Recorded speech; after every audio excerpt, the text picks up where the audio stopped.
Hello judicial service aspirants. Judicial dream की model answer class में आप सभी का स्वागत है।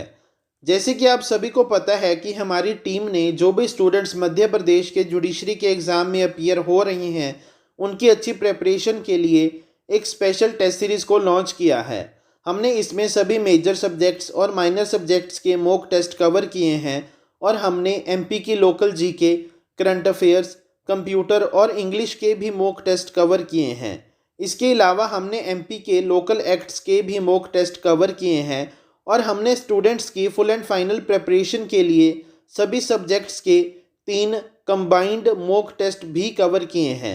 जिन भी स्टूडेंट्स ने हमारी फुल टेस्ट सीरीज़ को बाय किया है उनके लिए ऑल द बेस्ट। परंतु अभी तक जिन भी स्टूडेंट्स ने हमारी फुल टेस्ट सीरीज़ को बाय नहीं किया है वे हमारे इंडिविजुअल मॉक टेस्ट को भी बाय कर सकते हैं और उसे एनालाइज करने के बाद यह डिसाइड कर सकते हैं कि उन्हें हमारी फुल टेस्ट सीरीज़ को बाय करना चाहिए या बाय नहीं करना चाहिए। और अगर उनके मन में कोई भी डाउट है तो वो हमारे ब्रोशर में से हमारी टेस्ट सीरीज़ की सारी डिटेल को पढ़ सकते हैं और अगर फिर भी कोई डाउट रह जाता है तो वो हमारे ब्रोशर में दिए हुए कॉन्टैक्ट नंबर पे कॉल करके उस डाउट को कभी भी क्लियर करवा सकते हैं। और जो भी स्टूडेंट्स बिहार के जुडिशरी के एग्ज़ाम में अपीयर हो रहे हैं उनकी अच्छी प्रेपरेशन के लिए हमारी टीम ने एक स्पेशल टेस्ट सीरीज़ को लॉन्च किया है और जो भी स्टूडेंट्स हमारी उस टेस्ट सीरीज़ को बाय करने में इंटरेस्टेड हैं वे हमारी टेस्ट सीरीज़ की सारी डिटेल को हमारे ब्रोशर में से पढ़ सकते हैं और अगर फिर भी कोई डाउट रह जाता है तो वो हमारे ब्रोशर में दिए हुए कॉन्टैक्ट नंबर पे कॉल करके उस डाउट को कभी भी क्लियर करवा सकते हैं। चलो अब हम अपने आज के मॉडल आंसर को डिस्कस करते हैं। आज हम सीपीसी शुरू करने जा रहे हैं और जो आज का पहला मॉडल आंसर है वो इम्पोर्टेंस ऑफ सीपीसी पर है और किसी भी एग्ज़ाम में एग्जामिनर आपको डायरेक्टली पूछ सकता है कि write a short note on importance of code of civil procedure. अगर किसी भी एग्ज़ाम में आपको ये क्वेश्चन पूछा जाता है तो आपने सबसे पहले अपने आंसर में यह बताना है कि इंडिया में 2 तरह के लॉ होते हैं। The one is procedural law और जो दूसरा है वो है सब्सटेंटिव लॉ। जो सब्सटेंटिव लॉ होता है वो हर एक पर्सन के राइट्स को डिफाइन करता है और वो रेमेडी को प्रोवाइड करता है। और अगर किसी भी व्यक्ति का कोई भी दूसरा व्यक्ति राइट वायलेट करता है तो पहले वाले एग्रीव्ड पर्सन के पास यह अधिकार है कि वो उस रॉन्ग डूअर से रेमेडी क्लेम कर सके। ऑन द अदर हैंड जो प्रोसीजरल लॉ होता है वो सिर्फ और सिर्फ प्रोसीजर प्रोवाइड करता है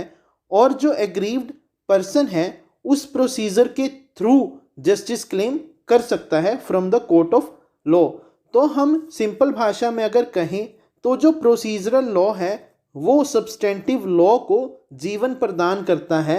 और वो उबी जस इबी रेबिडियम के मैक्सिम को इम्प्लीमेंट करता है। क्योंकि अगर आपके पास कोई भी राइट है और रेमेडी है परंतु आपके पास कोई भी प्रोसीजरल लॉ नहीं है, कोई भी प्रोसीजर नहीं है जिसके थ्रू आप उस राइट या उस रेमेडी को क्लेम कर सकते हो तो उस केस में जो वो रेमेडी है और वो जो राइट है वो यूजलेस है। तो अगर प्रोसीजरल लॉ नहीं है तो सब्सटेंटिव लॉ का कोई भी यूज़ नहीं है। इसीलिए यह कहा जाता है कि सब्सटेंटिव लॉ के साथ साथ प्रोसीजरल लॉ का होना अति आवश्यक है क्योंकि प्रोसीजरल लॉ के द्वारा ही हम सब्सटेंटिव लॉ के राइट्स या फिर रेमेडीज़ को अवेल कर सकते हैं। इसके बाद हम अपने आंसर में बताएंगे कि जो कोड ऑफ सिविल प्रोसीजर है वो एक प्रोसीजरल लॉ है क्योंकि यह कोर्ट्स की हायरार्की को एक्सप्लेन करता है, यह कोर्ट की जुरिस्डिक्शन को एक्सप्लेन करता है, यह उस मेथड को बताता है जिससे हम एक कोर्ट में सूट फाइल कर सकते हैं और यह हमें एक ऐसा राइट प्रोवाइड करता है जिसके थ्रू अगर हम लोअर कोर्ट के डिसीजन से सहमत नहीं हैं तो हम हायर कोर्ट में भी अपील फाइल कर सकते हैं। और अगर किसी भी व्यक्ति का कोई भी सिविल राइट वायलेट हो जाता है तो उस केस में जो सीपीसी है वो एक मीडियम प्रोवाइड करती है जिसके थ्रू हम कोर्ट ऑफ लॉ में सूट फाइल कर सकते हैं और उस कोर्ट से हम रेमेडी क्लेम कर सकते हैं। इसके बाद हम इस चीज़ को एक एग्जाम्पल के द्वारा समझाएंगे और बताएंगे कि सपोज कीजिए ए और बी दोनों एक कॉन्ट्रैक्ट करते हैं, परंतु कई कारणोंवश जो बी है वो उस कॉन्ट्रैक्ट को ब्रीच कर देता है और वो अपने प्रॉमिस को परफॉर्म करने से मना कर देता है।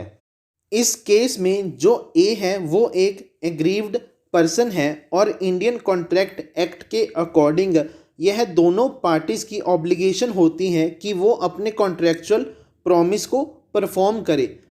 परंतु अगर किसी भी कारणवश कोई भी पार्टी अपने कॉन्ट्रैक्चुअल प्रॉमिस को परफॉर्म करने से मना कर देती है और कॉन्ट्रैक्ट को ब्रीच कर देती है, तो इंडियन कॉन्ट्रैक्ट एक्ट 1872 के अकॉर्डिंग एग्रीव्ड पार्टी के पास यह अधिकार है कि वो रॉन्ग डूअर से कंपनसेशन क्लेम कर सके। तो हम यह कह सकते हैं कि जो इंडियन कॉन्ट्रैक्ट एक्ट है वो राइट भी प्रोवाइड करता है और इसके साथ साथ कंपनसेशन की रेमेडी भी प्रोवाइड करता है। परंतु यहाँ पर अगर कोई भी कॉन्ट्रैक्ट ब्रीच होता है तो उसके बाद जो सीपीसी है वो एक इम्पॉर्टेंट रोल प्ले करती है, क्योंकि सीपीसी में ही ऐसा प्रोसीजर दिया गया है जिसके थ्रू ही जो एग्रीव्ड पर्सन है वो उस कंपनसेशन की रेमेडी को क्लेम कर सकता है। वो सीपीसी के अकॉर्डिंग ही कोर्ट में सूट फाइल कर सकता है और जो सीपीसी में प्रोसीजर दिया गया है उसे फॉलो करके ही उस कंपनसेशन को क्लेम कर सकता है।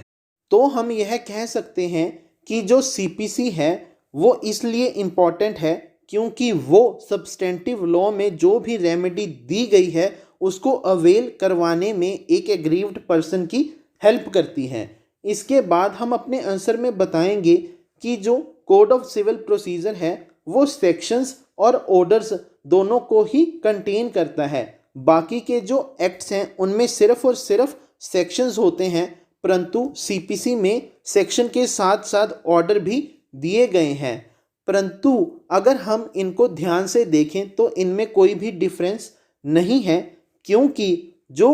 सेक्शंस हैं और ऑर्डर्स हैं वो दोनों सेम मैटर को ही एक्सप्लेन करते हैं। बस इनमें यह अंतर है कि जो सेक्शंस हैं वो ब्रीफ इन नेचर हैं, परंतु जो ऑर्डर्स हैं वो एक चीज़ को एक्सप्लेन करते हैं। तो हम यह कह सकते हैं कि जो ऑर्डर्स हैं वो फर्दर एक्सप्लेनेशन ऑफ सेक्शंस हैं जो कि सीपीसी को इंटरप्रेट करने में मदद करते हैं और यह जो भी प्रोसीजर सीपीसी में दिया गया है उसको सिंपल और इजीली अंडरस्टैंडेबल बना देते हैं।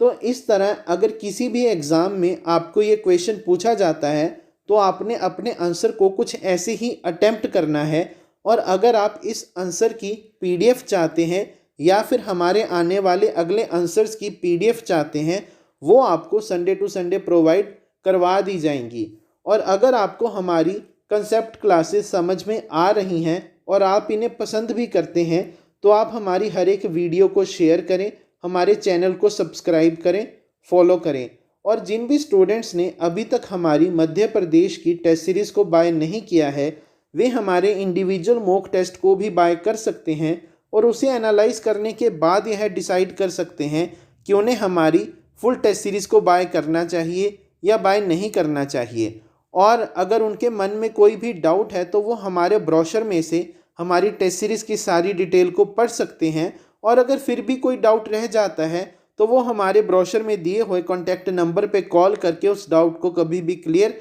करवा सकते हैं। और जो भी स्टूडेंट्स बिहार के जुडिशरी के एग्ज़ाम में अपीयर हो रहे हैं और वो हमारी टेस्ट सीरीज़ को बाय करने में इंटरेस्टेड हैं वो भी हमारे ब्रोशर में से हमारी टेस्ट सीरीज़ की सारी डिटेल को पढ़ सकते हैं। और अगर फिर भी कोई डाउट रह जाता है तो वो हमारे ब्रोशर में दिए हुए कॉन्टैक्ट नंबर पे कॉल करके उस डाउट को कभी भी क्लियर करवा सकते हैं। Thank you.